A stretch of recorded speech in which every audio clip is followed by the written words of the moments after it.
Well, hello my lovelies, it's Murky Meg here.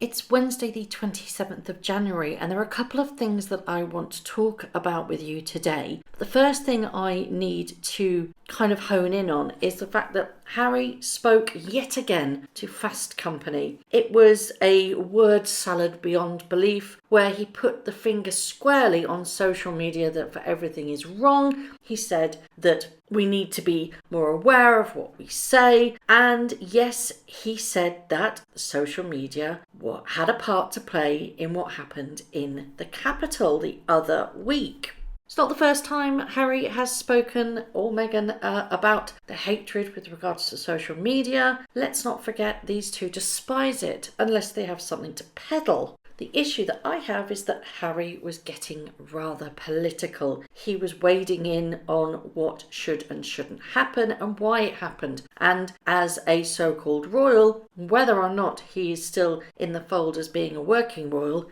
he's not.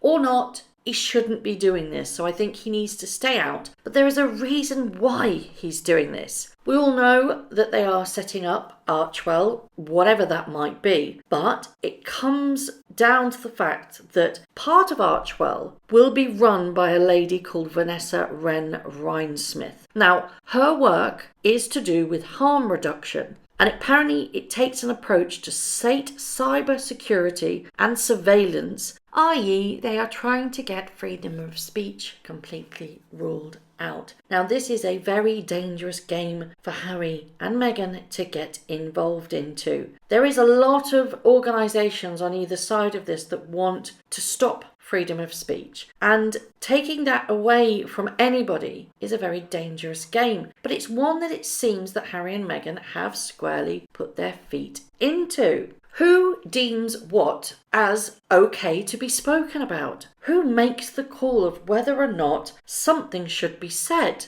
It's not up to one individual. Surely it should be a collective effort. And one person might find something highly offensive and another person might be okay with it. Taking our right to say something away is not okay at all. I myself have had it done. My Instagram account has been taken down. I've been slowly building up an amazing following on Instagram. Yeah, that's been yanked from me because I violated rules. Now, all I ever did was post reports from the media on there and a few things from Twitter that I found interesting, a good topic of conversation. There was nothing that broke the rules at all. In fact, there are far worse accounts out there than mine. I'm simply reporting on what others are reporting, yet I'm deemed as inappropriate.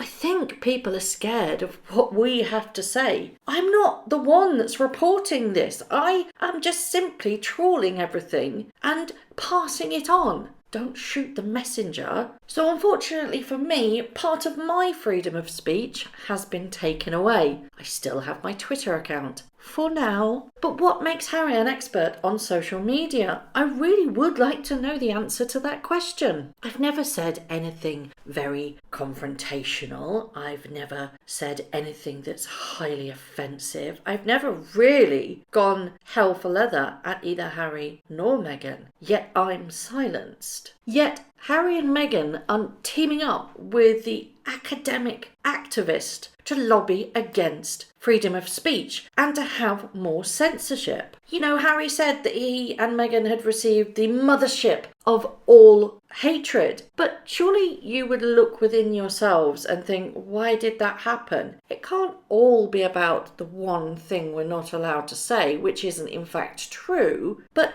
you've got to be accountable for your actions. I get hate. I know why I get hate. But you know what? I'm still standing and I'm still going to continue standing and speaking my voice until the last bits are taken out of my grip. And as Spiked Online beautifully pointed out, that it looks like unabashed elitism. Wasn't Meghan herself saying that she didn't want to be ranked? But she herself is taking the privileged life that she's been handed to by the royal family, running away with it, going, you can't say anything nasty about us because we won't let it happen. You are going to be censored.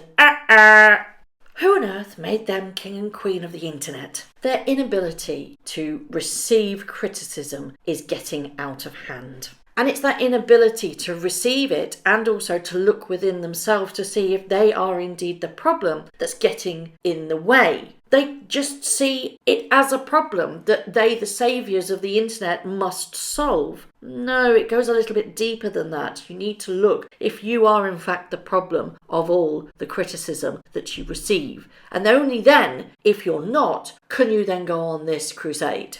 Then we had the laughable news headlines that Camilla Harris is poised to join Meghan and Harry on the Archewell podcast. Well, let's just back up a little bit here, shall we? It's been almost an entire month since they posted their holiday edition. Nothing. It's been crickets since.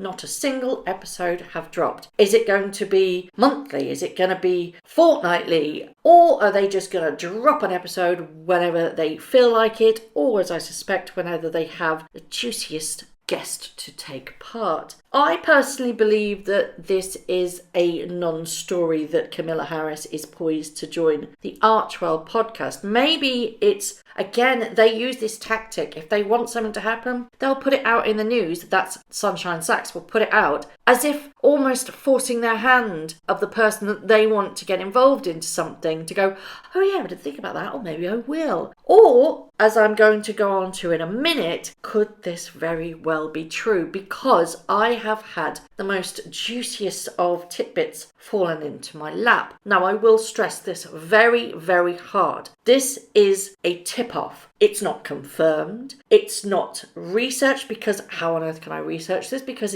if it's happening, it's going to be behind closed doors and it's going to be a very tight ship. I've not heard anything else, but this has been forwarded to me under the guise of this could or could not be true. And it is working with that bit of news that I have just spoken about, the Camilla Harris being part of Archewell podcast. Now, as I am led to believe, this is what has been told to me. And I must stress, again, this is a rumour, that all is quiet on Harry and Meghan front right now. Yes, we've had the odd bits and pieces, but nothing really is coming out because they are being appointed as Biden's ambassadors. Now, this is going to be part of the Democrats' new American youth movement. And rather than huge, fully fledged ambassadors, they're going to be possibly in the sidelines. But as I've been told, they are going to be brought into the fold of the Democrats, and they're going to be using them to help them reach the youth of America. The youth of America. To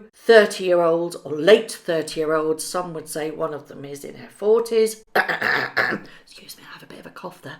But as I've been told, they are in talks with being part of the Democrats' youth movement. What do you say to that, folks? Apparently, this is going to be made public, if it's not a rumour, I state, in February. Could this very well be a real thing? Or do you think, like everything that they do, it's all smoke and mirrors? You know, the Bidens have had a connection with Harry for a long, long time. And Meghan did all of that phoning round for the Democrats, saying, are you going to vote? Are you not going to vote? What are you going to vote for? Blah, blah, blah. It does make sense in a way that they would want to be part of the Democrats and the way that they work, because as far as I'm led to believe, Meghan is squarely in Biden's corner. And you know what an egotistical what's-it she is. She could very well think, well, I helped with that. I was the one that was phoning everybody. I made it clear. I was the one that said we must go out and vote. I made it happen. You never know what's going on with her head, do you? And I've said many, many, many times that if she had a chance to be part, if not at the top of that White House ladder, she would grasp it with both hands, irrelevant of titles. I believe that if she had that opportunity, not that it would happen, I don't think, but if she thought she would have that opportunity to go into that White House, she would drop those titles like hotcakes, because for her, the biggest picture is running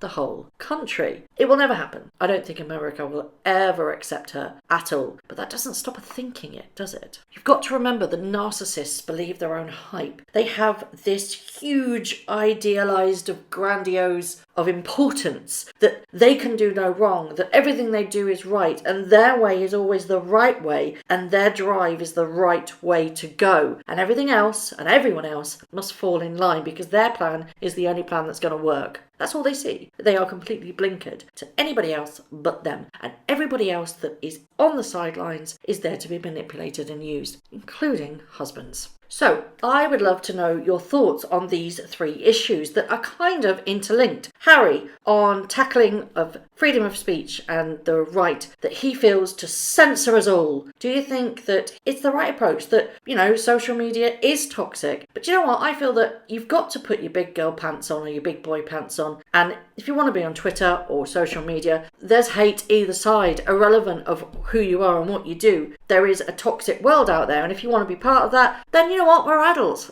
We're okay. We should be able to allow to do what we want to do. But does he have a right to coerce himself with these big tech companies and people that really want to shut down freedom of speech and say you can't say that, that's completely wrong? I find that offensive. You must go. Out you go. You're locked out of social media. Do you think that's right? Do you think we should have a right to freedom of speech? Or do you think we need to be sensitised a little bit more? Or do you think that Prince Harry is a damn right fool, he's talking out of his privilege, what's it, and that he, as a royal prince of England, really should shut his trap? What do you think of the rumour that Camilla Harris will be coming onto Archewell podcast? Do you think it's going to drop around about the 1st of the month and that she will be the one that is a guest on it? I guess only time will tell. I mean, what do you consider to be regular updates of a podcast? Is it 1 month, 2 weeks, every week? What